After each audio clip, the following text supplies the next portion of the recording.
দুর্গাপুজো কবে হয়ে গেছে আর আমি এখনো পুজোর ভিডিওই আপনাদের সাথে শেয়ার করিনি।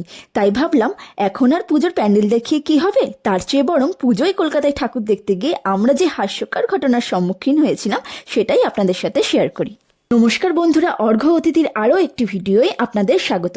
না, ইলিশ মাছ নিয়ে কিছু হয়নি, এইটা একটা মুহূর্ত আপনাদের সাথে ভাগ করে নিলাম।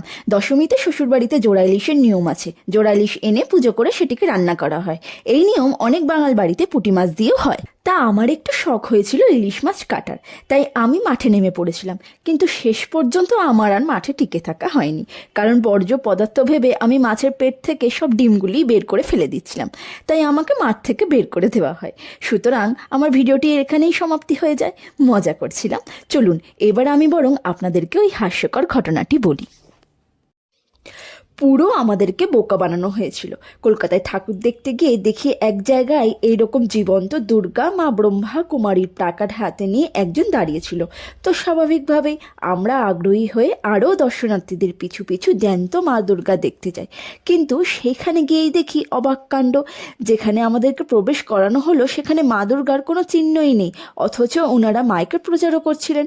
কোনো এক সংস্থা তাদের প্রচারের জন্য এইরকম একটি বুদ্ধি এঁটেছিল।